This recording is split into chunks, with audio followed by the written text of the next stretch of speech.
Hola, bienvenidos de nuevo. Soy el doctor Carlos Waldo.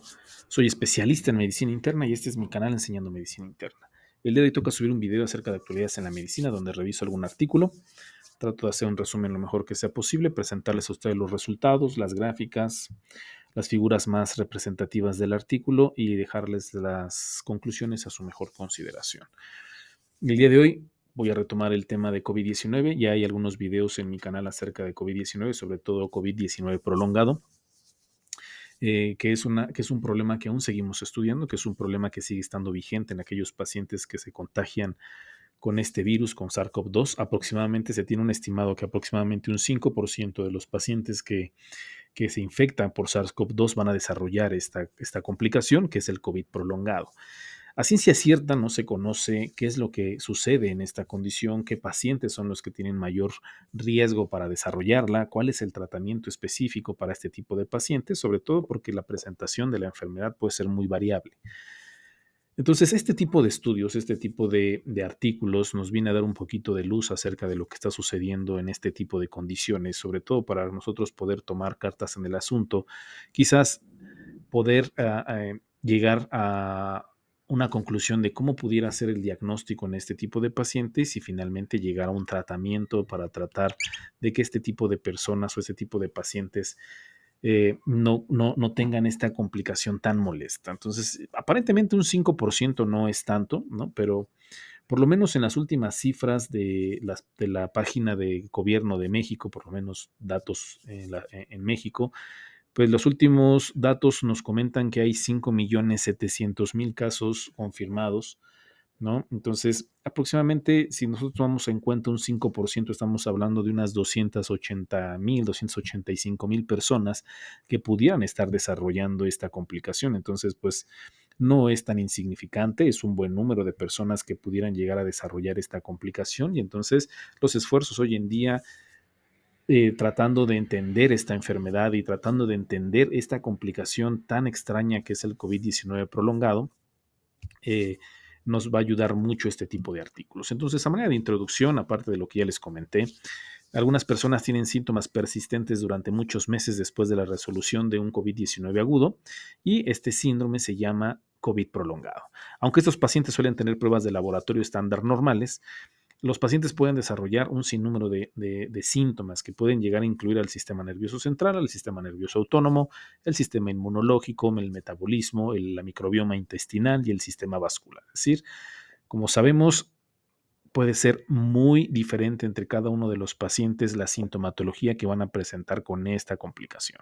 Entonces, la persistencia de síntomas después de una enfermedad aguda plantea un desafío considerable para comprender la fisiopatología específica y los factores de riesgo subyacentes que van a generar finalmente esta complicación. Entonces, de ahí viene este artículo. Es un artículo que se publicó en la revista Science en enero del 2024. La denominaron desregulación persistente del complemento con signos de tromboinflamación en la COVID-19 prolongada activa.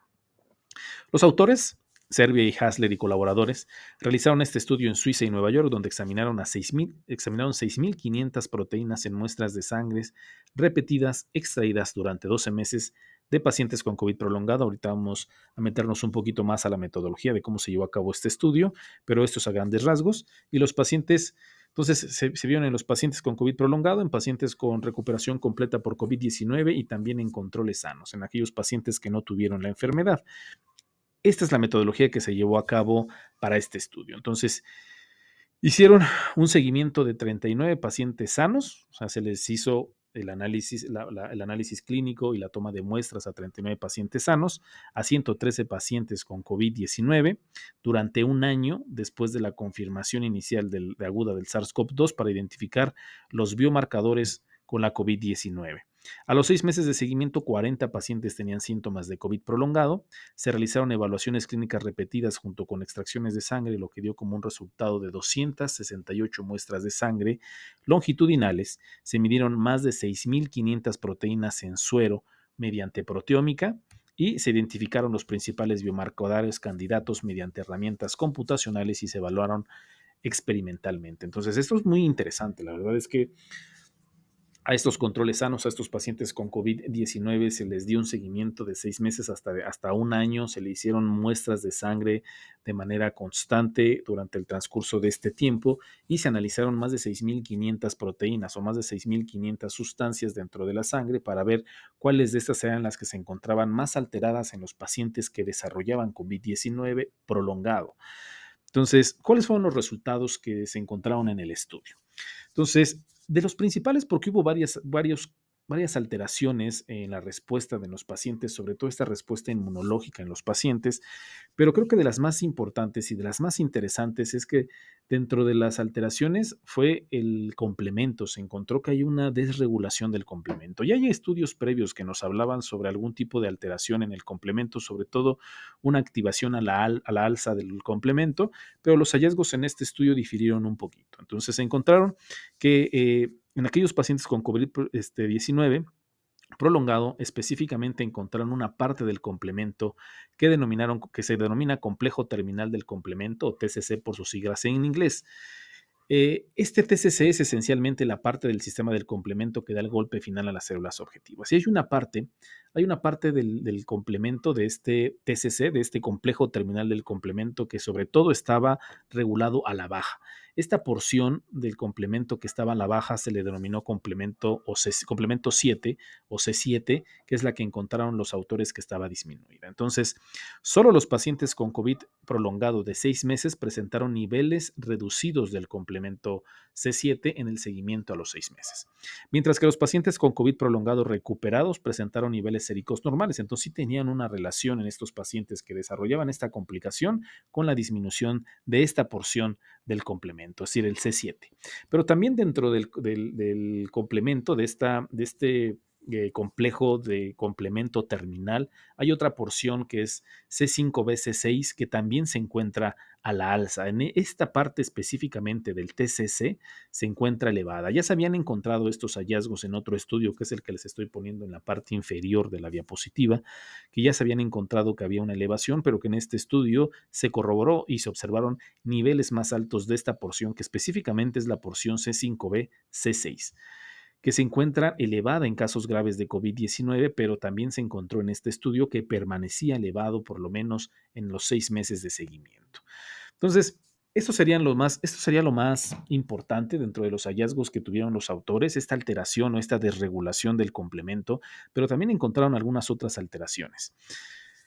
Cuando con estas alteraciones en el complemento, lo que se llegó a observar en estos pacientes es que estas alteraciones en el complemento provocaban daño tisular y este daño tisular a su vez volvía a activar al complemento y se generaba un círculo vicioso. Con este daño tisular que se estaba generando por esta desregulación del complemento, también encontraron que este daño tisular generaba una expresión incrementada del factor de von Willebrand-Sérico y de la trombospondina 1 que provocaba, lo que indicaba daño en las células endoteliales y activación plaquetaria. A pesar de que encontraron los autores que las plaquetas en estos pacientes se encontraban dentro de parámetros normales, estaban en un estado activo y a menudo se encontraban que había una unión de las plaquetas con monocitos y macrófagos. Y por último, dentro de su investigación, estos autores encontraron que aquellos pacientes que tuvieran anticuerpos IgG contra Epstein-Barr y contra citomegalovirus, es decir, si los pacientes ya tenían estos IgG, que tenían memoria para estas dos enfermedades, presentaban una reactivación. Y esta reactivación, a su vez, estimulaba el complemento. Entonces, todas estas circunstancias, todas estas cuestiones que aparentemente estuvieran aisladas, se encontró que en conjunto provocaban un incremento en la activación del complemento, lo que generaba un daño tisular y empezaba todo el relajo otra vez. Esta es una figura que nos ponen en el artículo que me pareció bastante didáctica porque podemos ver específicamente cuáles son todas estas modificaciones que nos están hablando los autores. Lo llamaron modelo de tromboinflamación mediada por el complemento y que mostraba un aumento y una disminución de los biomarcadores. Obviamente las flechas que se encuentran hacia abajo son las cuestiones que se encontraban reguladas a la baja y las que tienen flecha hacia arriba son las que se encuentran reguladas a la alta. Entonces, aquí podemos ver a grandes rasgos lo que ya les había comentado. Hay un daño tisular, así como inclusive pues esta activación viral de los anticuerpos que tenemos contra citomegalovirus y Epstein-Barr van a provocar una activación del complemento. Esta activación del complemento, esta porción del complemento que es el complejo de complemento terminal o TCC, va a provocar que haya que se que se inserten las membranas endoteliales que van a provocar este daño tisular y este daño tisular va a provocar una liberación de los factores de von Willebrand y de la TCP1 y este incremento en estas dos sustancias nos hablan de pues, el daño tisular que se está generando debido al complemento. Aquí pues, esos son los hallazgos que encontraron los autores, la parte de este complejo TCC, lo que se va a estar disminuido va a ser el C7 y el C5b y C6 son los que van a estar incrementados, lo que va a provocar esta desregulación en el complemento y que va a generar a su vez pues, mayor daño endotelial. Entonces, esta elevación de los factores de von Willebrand y la lisis de glóbulos rojos pues es un círculo vicioso, hay daño tisular y hay otra vez activación del complemento. También se encontró que había niveles bajos de antitrombina 3 en pacientes con COVID prolongado y se acompañaban de signos de aumento de la escisión de la trombina, que es un impulsor de la formación de este TCC. Entonces también esta alteración va a generar que se siga activando el complemento. Los pacientes con COVID también presentaron marcadores elevados de la activación plaquetaria, que es lo que ya les comentaba, que si bien los niveles de plaquetas van a estar dentro de parámetros normales, se encontraron que había una activación plaquetaria y que había agregados monocitos plaquetarios en el seguimiento a 6 meses, en particularmente en aquellos pacientes que tenían COVID prolongado a los 6 meses, pero que este problema persistió hasta los 12 meses. Y por último, lo que ya les había comentado en la diapositiva previa, aquellos pacientes que tenían memoria para estas dos enfermedades virales presentaban una reactivación y esto provocaba también activación del complemento. Entonces, fueron varios hallazgos que encontraron los autores que me parecieron bastante interesantes. Pues obviamente es la punta del iceberg, todavía siguen haciéndose muchos estudios, siguen analizando los resultados y se siguen haciendo más investigaciones para corroborar estas alteraciones. Con este estudio por lo menos ya vimos que se confirman lo que ya se sospechaba acerca del complemento y la lesión endotelial que genera esta activación del complemento. En este nuevo estudio, pues podemos encontrar que no solamente hay una activación a la alza del complemento, sino que también ciertas porciones del complemento van a estar disminuidas y esta desregulación es lo que va a provocar pues este daño tisular constante en este tipo de pacientes. Y que esto pudiera llegar a explicar por qué este tipo de pacientes, los que mantienen esta desregulación en el complemento, generan esta patología o esta enfermedad que es conocida como COVID prolongado. Pero bueno, vamos a ver las conclusiones de los autores. ¿Qué nos dicen los autores con todos estos hallazgos que encontraron? Nuestros datos sugieren que la COVID prolongada activa se acompaña de una señal de proteínas sanguíneas marcada por una mayor activación del complemento y tromboinflamación, incluidas plaquetas activadas y marcadores de lisis de glóbulos rojos. La lesión tisular también puede estar mediada por el complemento y a su vez activar el sistema de complemento. Además, la activación del complemento puede estar impulsada por complejos antígeno-anticuerpo que involucran autoanticuerpos y anticuerpos contra herpes virus, así como una comunicación cruzada con un sistema de coagulación desregulado. Además de ofrecer una base para nuevas soluciones diagnósticas, nuestro trabajo brinda apoyo a la investigación clínica sobre moduladores del complemento para pacientes que padecen con COVID prolongada. Entonces, es un estudio que respalda investigaciones anteriores, como ya les había comentado, que hablaban sobre una disfunción endotelial en el COVID prolongado y que esto es generado por una alteración en el complemento. Esto nos puede ayudar mucho, sobre todo para poder encontrar una prueba diagnóstica o que nosotros podamos medir ciertos biomarcadores en los pacientes y poder tener una idea de que si están determinada cantidad de biomarcadores elevados o determinada cantidad de biomarcadores disminuidos, pues son pronósticos para el paciente, es decir, que pudiera llegar a generar este tipo de esta complicación, el COVID prolongado, que nos ayudaría mucho porque hoy en día no sabemos qué pacientes van a generar COVID prolongado, no sabemos cuáles son los factores de riesgo para que el paciente, específicamente ese paciente, desarrolle COVID prolongado. Este tipo de estudios nos ayuda a saber qué tipo de biomarcadores tenemos que buscar en esta población, qué tipo de biomarcadores son los que van a dar pronóstico al paciente y que pueden llegar a desarrollar o no el COVID prolongado. y con base a eso también se pueden implementar medidas para el tratamiento. Es decir, en estos casos lo que se está investigando son medicamentos y su principal objetivo será contra el complemento, o sea, una intervención directa contra el complemento para que nosotros podamos dar un tratamiento específico para estos pacientes. Entonces, la verdad es que abre mucho el panorama sobre esta enfermedad, de este tipo de estudios. La verdad que pues, son estudios iniciales, son estudios que se encuentran pues apenas en la punta del iceberg. Hay muchas cosas que investigar, hay muchas cosas que hacer al respecto, pero son cuestiones que empezamos ya a entender, que eso es lo principal. Ya son 4 años desde la pandemia de COVID-19, ya han pasado 4 años y que seguimos sin conocer al 100% qué demonios está pasando con esta enfermedad y sobre todo con el COVID-19 prolongado. Es una nueva complicación con la que nos estamos enfrentando porque hay enfermedades que, sobre todo virales, que no generan estas complicaciones, no generan un COVID, o sea, no encontramos una influenza prolongada, por ejemplo, ¿no?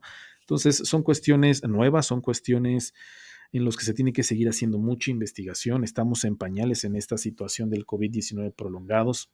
Entonces, es un buen artículo, me pareció bastante interesante. Espero que no los haya hecho bolas con todas las figuras y las gráficas y me haya dado a entender sobre los hallazgos, ¿no? Lo más importante y lo que me gustaría que se quedaran en la cabeza de manera resumida es que hay una alteración en el complemento. Algunas porciones del complemento se regulan a la alta, otros a la baja, y que también hay una firma de tromboinflamación en este tipo de pacientes y que una de las principales alteraciones en el COVID prolongado es el daño endotelial que se genera por estos cambios que se producen. Y pues nada, espero que sea de su ayuda, espero que sea de su agrado. Si a ustedes les gusta mi canal, por favor déjenme un comentario, compartan, denme like y espero que sea de ayuda y que les haya gustado. Que tengan un bonito día y una excelente, excelente semana.